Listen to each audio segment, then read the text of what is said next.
Mari kita awali firman Tuhan ini dengan doa. Bapa di surga, terima kasih untuk pagi yang indah ini.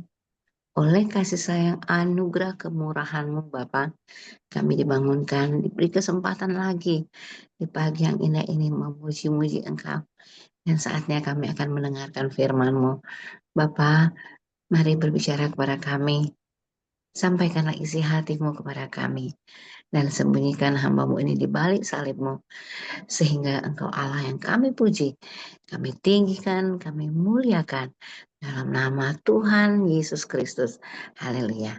Amin.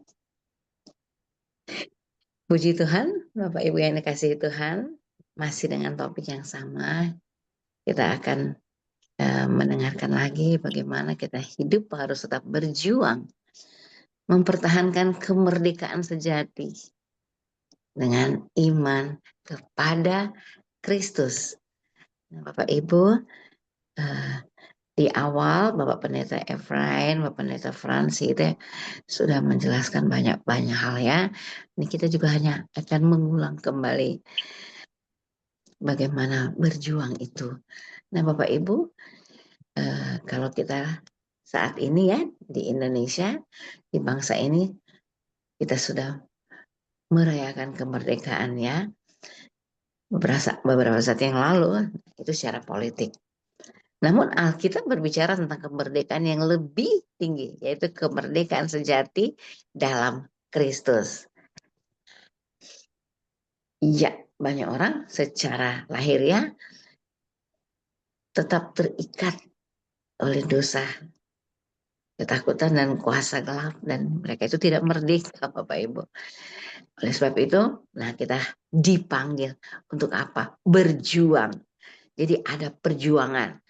Supaya apa? Kita bisa mempertahankan kemerdekaan sejati kita. Bagaimana kita harus hidup dalam kebenaran Kristus. Nah Bapak Ibu, dasar Alkitab kita mungkin sama di pagi yang indah ini, yaitu Yohanes 8 ayat 36 ya. Apabila anak itu memerdekakan kamu, maka kamu pun benar-benar merdeka ya. Ini Alkitab yang bilang ya. Kita tahu anak itu Yesus Kristus sudah memerdekakan kita. Dan kita lihat juga di Galatia 5 ayat 1. Supaya kita sungguh-sungguh merdeka, Kristus telah memerdekakan kita. Karena itu berdirilah teguh. Dan jangan mau lagi dikenakan huk perhambaan. Bapak Ibu yang dikasih Tuhan. Makna kemerdekaan sejati bukan sekedar bebas dari penjajahan fisik. Bukan hanya fisik Bapak Ibu. Tetapi yang pertama, bebas dari belenggu dosa. Dosa. Roma 6 ayat 22 Bapak Ibu. Juga rasa takut dan ada kutuk ya. Ibrani 2 ayat 14 sampai 15. Dan kita harus bebas dari kuasa iblis. Kolose 1 ayat 13. Nah itu dia, kemerdekaan sejati hanya ada dalam iman kepada Kristus. Nggak bisa ditawar-tawar Bapak Ibu. Di dunia selama kita hidup di dunia nggak ada yang tergantikan. Hanya satu itu. Yesus yang bisa memerdekakan kita. Dan itu Alkitab sudah menjelaskan. Mengatakan ada alasannya. Hidup, mati, dibangkitkan. Bukti bagaimana Tuhan mau memerdekakan kita. Bapak Ibu yang dikasihi Tuhan, sekarang bagaimana kita harus mempertahankan kemerdekaan sejati. Yang pertama, berarti kan kita harus melawan dosa. Jangan kembali kepada kebiasaan iman atau kebiasaan yang lalu yang mengikat kita. Ya, Galatia 5 ayat 13. Jangan. Kita harus hidup dalam firman dan Roh Kudus. Firman itu adalah pedoman. Dan Roh Kudus memberikan kita kuasa. Roma 8 ayat 2. Nah Bapak Ibu yang dikasih Tuhan, mari kita teguh. Ya teguh dalam iman, jangan goyah. sekalipun oleh pencobaan, penganiayaan, atau godaan dunia. Ya, kami juga mengalami, Bapak Ibu yang dikasihi Tuhan, saya selalu mengatakan ujian pencobaan yang datang pada kami ketika kita menyerahkan hidup kita melayani Tuhan, bukan hanya kita saja yang dicobai, bukan hanya ketika kita begitu keris, tapi juga bisa dengan keluarga. Ya, saya seringkali mengatakan bagaimana kami sekeluarga mengalami ujian, cobaan yang luar biasa beratnya. Terutama karena kami dokter ya, suami saya dokter. Bagaimana juga anak kami mengalami penderitaan penyakit yang dahsyat yang luar biasa. Ya, juga orang tua saya, iya, saya seringkali menyaksikan juga bagaimana mami papi saya mengalami penderitaan yang dahsyat yang luar biasa karena sakitnya. Kalau dari sakit mereka luar biasa sakitnya, penyakit yang bukan penyakit asal-asalan, penyakit yang benar-benar membawa mereka pada saat itu secara fisik, Bapak Ibu ya. Papi saya, mami saya menghadapi kanker. Tapi di akhir hidup mereka, wow, mereka masuk dalam kekekalan. Tandanya adalah mereka memuji-muji Tuhan sampai kata-kata terakhir. Amin. Dahsyatnya dalam pelukan kami anak-anak. Kalau papi dengan mami dan kakak saya, kalau mami dipanggil dalam pelukan kami semua anak-anak. Pelukannya lalu puji-pujian, kehendak Tuhan, laksanakan, utana liat, kau penjunan. Jadikan aku sesukamu, aku menunggu di kakimu. Itu kemerdekaan yang dahsyat, memasuki pintu gerbang ya. Bagaimana malaikat menyambut mereka. Dan di akhir puji-pujian mereka katakan amin. Mereka telah mempertahankan iman mereka. Mereka menang ya dalam peperangan, berjuang menghadapi masa-masa ketika mereka hidup. Mereka seorang pekerja yang dahsyat, yang setia sama Tuhan ya. Mulai karir mereka dari guru sampai mereka menjadi pindah ke Jakarta, kerja di Itjen Depdikbud. Ya, papi sebagai pemeriksa pendidikan tinggi yang keluar daerah kemana-mana, dan mami juga sebagai monitor. Dan di saat-saat mereka harus bekerja, mereka juga menyaksikan di akhir hidup papi bisa mengatakan dengan tegarnya ya, papi bilang begini, papi sangat bangga karena seumur hidup papi tidak pernah berkhianat dengan Tuhan dan keluarga. Dahsyat. Mereka menerima tawaran banyak hal ya, kalau tugas ke luar daerah. Amplop mereka tidak mau. Apalagi papi cerita, seringkali mereka ditawarkan perempuan, wah wanita, dan itu papi saya tidak. Papi katakan tidak. Sampai teman-teman papi mengatakan begini, kalau Bapak Langit pergi ke daerah dengan kami, wah Bapak Langit itu pendeta. Nah begitu. Dan papi menyaksikan hal itu. Puji Tuhan, tawaran dunia menggiurkan, sangat menggiurkan. Tetapi karena ada kuasa Kristus yang senantiasa menyertai mereka, nggak bergeming Bapak Ibu. Mereka setia sampai akhir. Ya, memang harus menerima cacian juga ya. Kadang-kadang katanya hinaan, bahkan dibenci. Jadi kalau satu tim bekerja dengan mereka, mereka merasa tertekan karena papi selalu mengatakan tidak. Nah, kira-kira begitu ya. Jadi hidup dalam firman dan Roh Kudus, wah itu yang menjaga, menguasai hidup papi mami saya. Nah itu dari jenis pekerjaan. Lalu apalagi dari kesehatan. Nah Tuhan uji ya, Bapak Ibu yang dikasih Tuhan, nggak ada apapun yang bisa menjatuhkan iman yang sungguh-sungguh mengasihi Tuhan ya.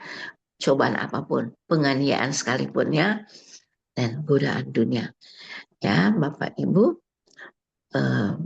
godaan-godaan dunia, apalagi dalam kondisi sulit ya. Saya sering juga memberikan kesaksian hidup. Ya, bagaimana saya menjadi, ada saat-saatnya saya menjadi pemimpin dan saya kok jadi teringat. Saya pernah memimpin sebuah rumah sakit ya sebagai kepala bidang dan suatu saat tawaran dunia nih, godaan dunia, wah dahsyat. Alat-alat yang saya tangani, saya kepala bidang waktu itu, kepala bidang logistik dan pengadaan. Ada alat yang ditawarkan dan sekian persen akan diberikan kepada saya kalau saya bisa memenangkan tendernya dia. Nah, tender itu ada macam-macam, ada beberapa orang dan saya harus memilih yang terbaik, kualitas terbaik, harga termurah dan pembayarannya di akhir ya. Ada satu perusahaan yang luar biasa besar sekali, dia menawarkan banyak dan saya bilang, "Anda akan memberikan berapa persen?" Dan ketika dia mengatakan begini, "Sekian persen," saya langsung bilang, "Wah, bagus, berikan kepada rumah sakit ya, berapapun yang kalian memberikan, apalagi sebesar itu dan saya pilih Anda." Dan ingat, ketika Anda memberikan itu berarti Anda menolong rumah sakit dan juga karyawan kami semuanya. Itu Bapak itu ngomong begini, "Wih, dokter, Tinggi. pernah Untungnya Will mudah tanggap.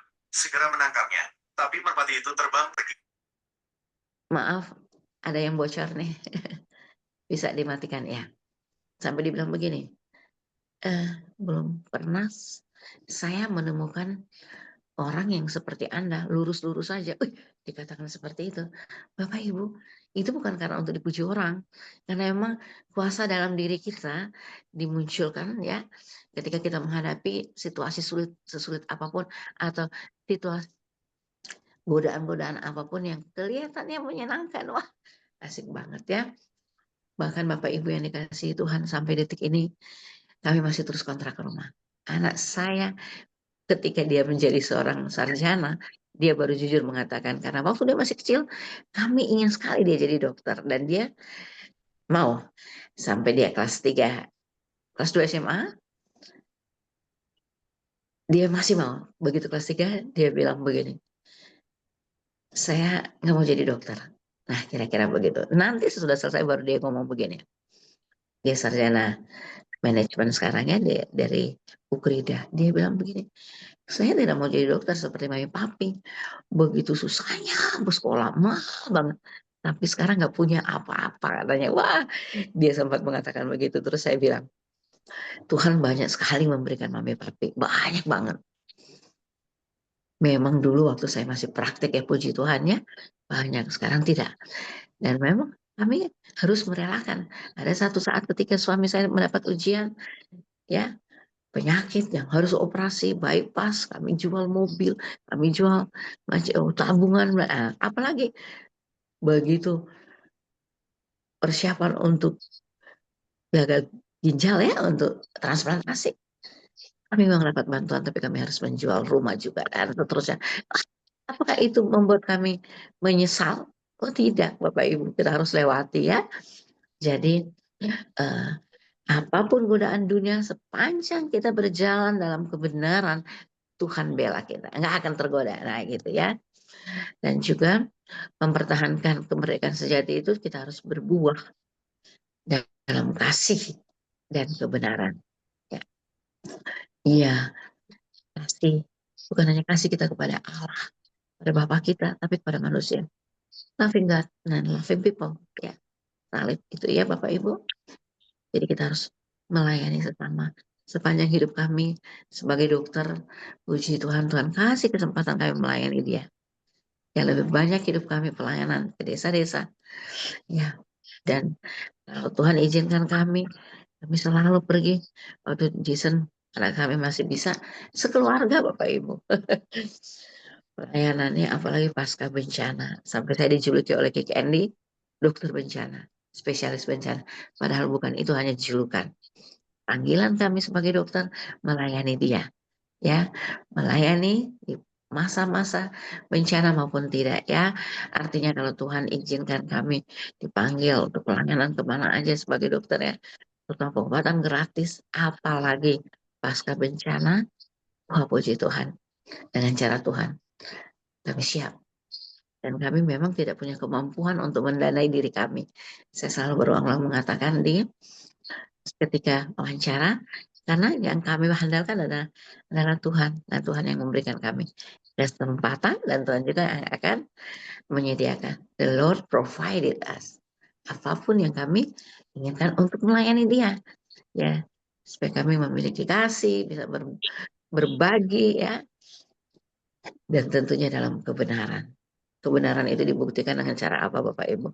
Hal-hal yang menyangkut ke, ke cinta kita kepada Tuhan itu kita harus pertahankan.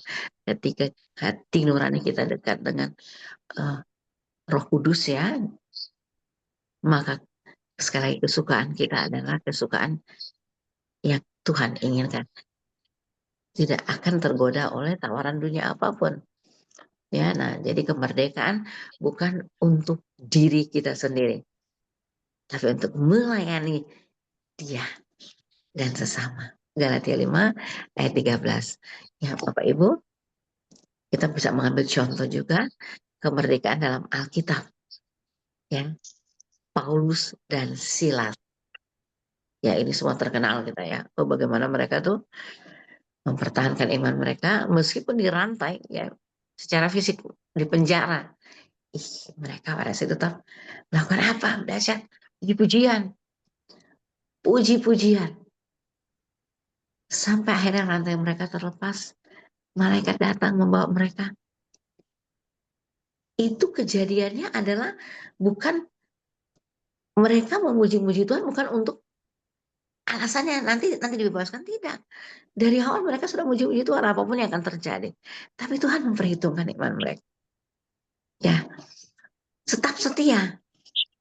Nah, begitu juga tokoh dalam Alkitab, ya, Daniel, Sadrak, Mesak, dan Abednego. Aduh, itu memang itu luar biasa. Begitu juga hamba-hamba Tuhan yang awal, ya, rasul-rasul, mereka semua berkorban. Dan yang paling dahsyat juga, ya, bagaimana kata-kata Daniel dan teman-teman, kan kita semuanya ingat. Sekalipun masuk diancam, ya, dalam perapian, udah pasti ancamannya mati. Mati itu. Nggak ada rasa takut sama sekali. Ya, puji Tuhan. Kalau kami, ya, pelayanan, saya ingat sekali, ya, Tuhan kayak kasih rekaman juga. Ancamannya apa? Bapak Ibu bisa bayangkan menghadapi dukun-dukun. Lalu menghadapi hutan. Saya mesti masuk hutan, perempuan loh. Naik Gojek untuk pelayanan. Ya, dan berkali-kali jatuh. Tapi nggak ada takutnya sama sekali. Wah, sama sekali nggak diganggu. Pernah saya cerita juga bagaimana tempat kami melakukan pelayanan, kami rumah yang kami sewa, tiba-tiba ketika kami puji-pujian jatuh boneka dari atas, boneka ini tusuk paku-paku semuanya. Katanya boneka ini mereka ingin mematikan pelayanan kami di sana. Jadi menunjukkan bagaimana dipaku sana sini.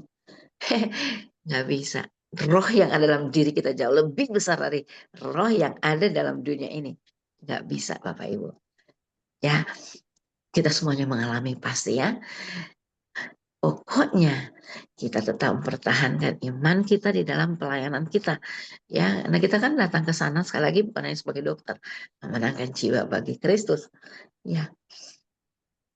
Dan saya selalu mengatakan, Tuhan, kalau Tuhan utus saya jauh-jauh ke desa-desa, kasih dong jiwa-jiwa untuk saya layani. Iya. Ya, dengan kemampuan yang Tuhan berikan bagi kita, ya. Ada cara Tuhan untuk membawa jiwa-jiwa itu. Wow. Apalagi mujizat-mujizat terjadi. Ya, pernah seorang ibu yang udah ngorok, ya, artinya sudah masuk ke fase stroke. Terus saya dibawa ke sana.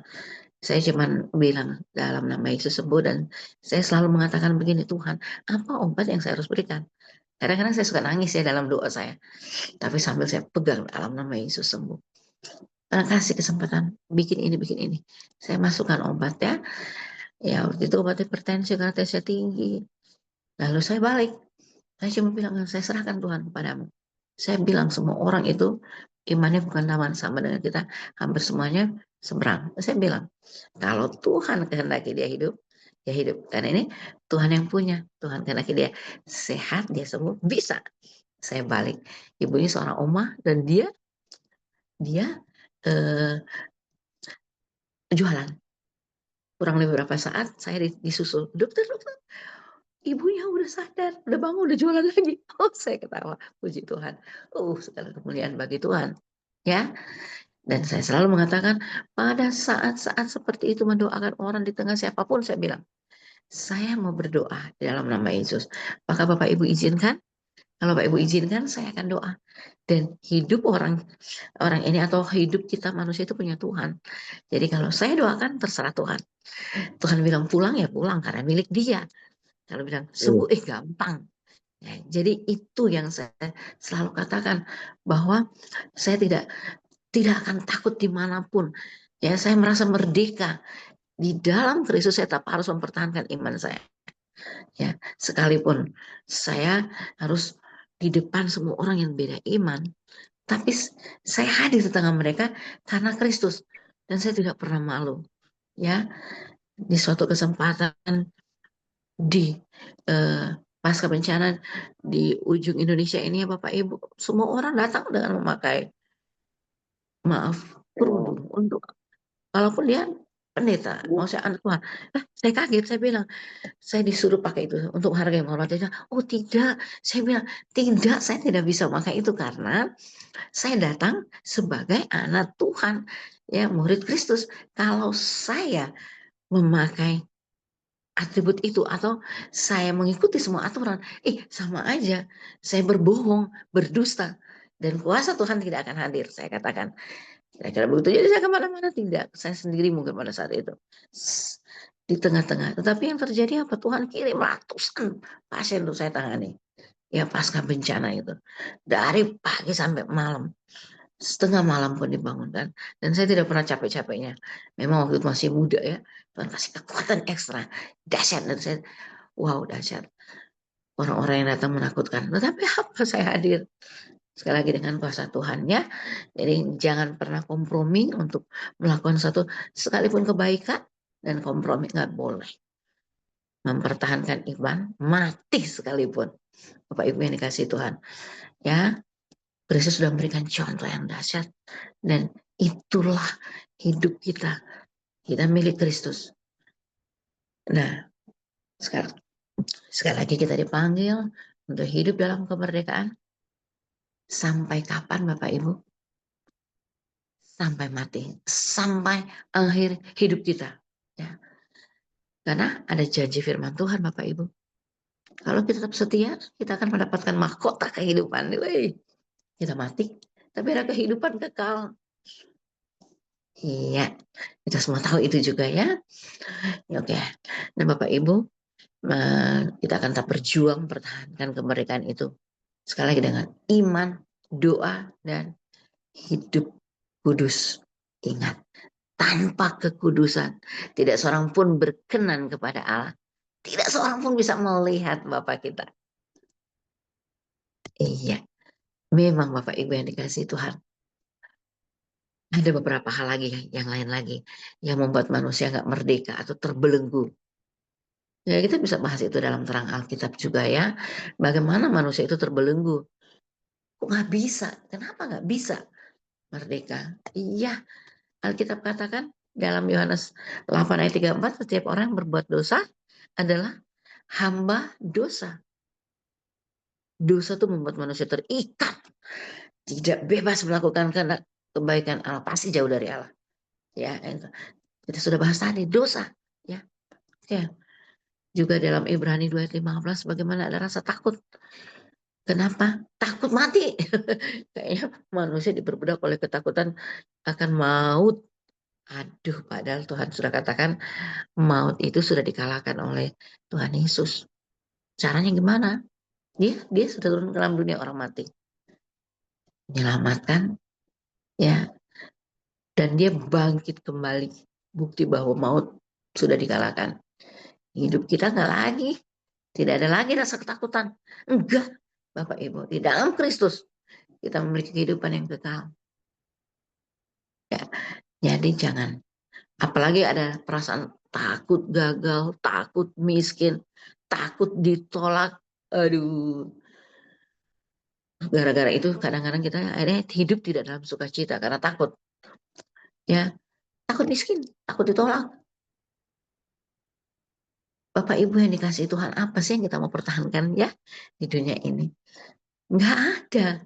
Jangan pernah takut. Ya, eh, Tuhan memberikan kita sukacita. Iya, dengan segala keadaan kita. Ya, asalkan kita tetap berserah, tetap memiliki kuasa itu. Hidup dalam kemerdekaan, sekali lagi nggak ada rasa takut ya.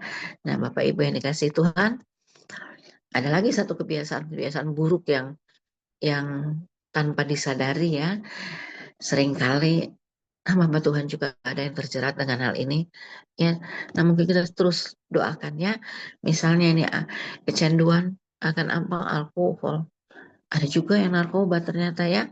Beberapa kesaksian hamba Tuhan juga mengatakan ternyata dia terikat juga. Apalagi pornografi. Nggak ketahuan, orang nggak lihat ya. Tapi otak ini sekali diberikan untuk iblis diikat ya. Dia nuntut terus. Ya.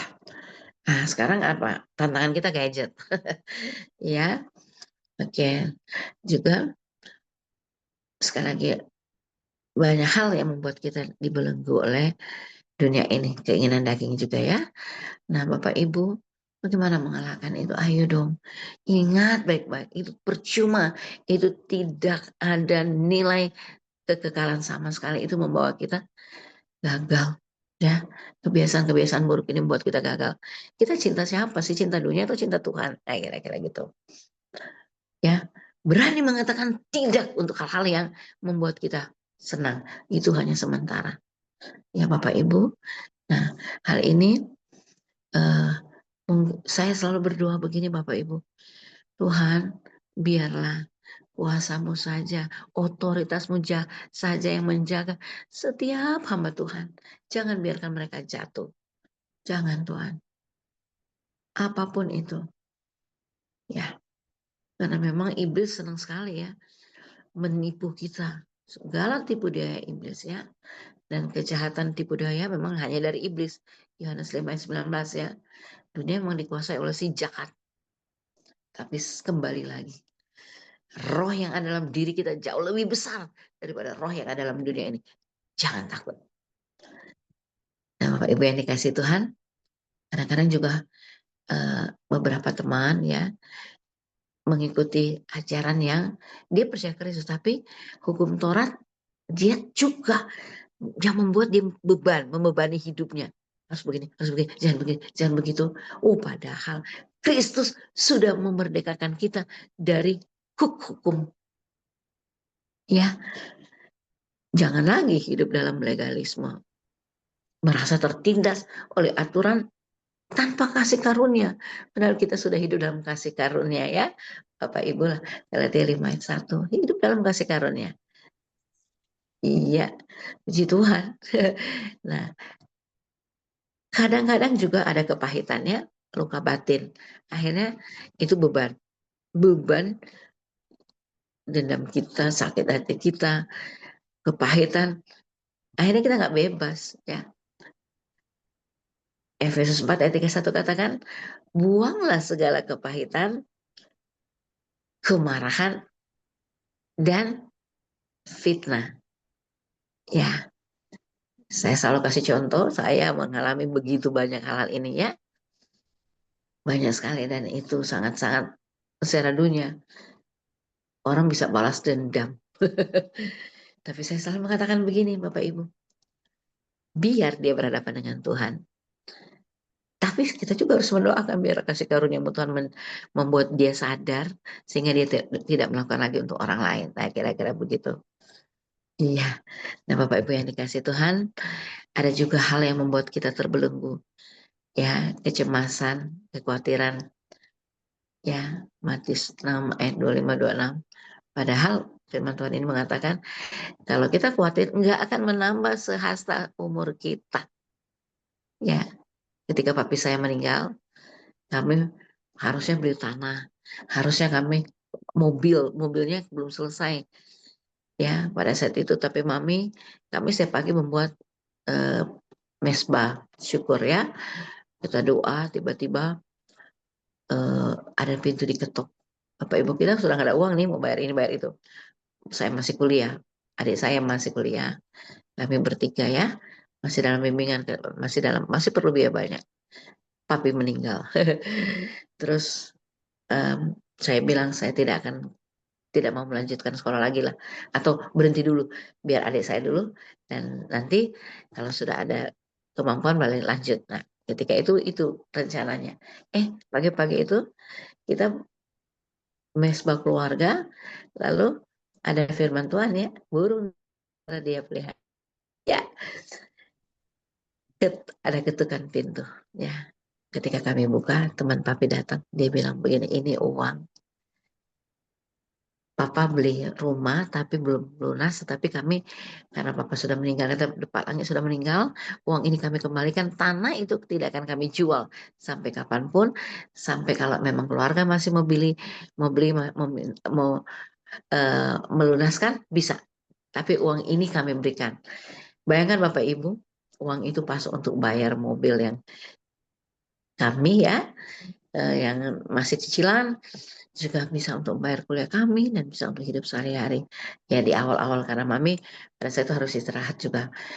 Itu apa Bapak Ibu, dan kami saat itu benar-benar sangat terharu. Nah itulah cara Tuhan. Ya, bunga bakung dia pelihara ya di hutan, tidak Bapak bisa bayangkan, Bapak Ibu bisa bayangkan hal-hal yang sepertinya nggak masuk akal itu bisa terjadi bagi kita anak Tuhan. Untuk apa?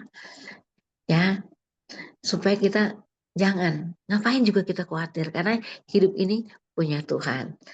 Iya, nah jadi hidup yang tidak merdeka sama dengan hidup yang terikat. Kalau mau merdeka jangan terikat oleh dosa, oleh hal-hal yang tadi kita sudah bahas ya. Mari kita datang kepada Kristus, karena Kristus benar-benar membuat kita merdeka ya. Yohanes 8 ayat 36. Apabila anak itu memerdekakan kita, maka kita pun benar-benar merdeka.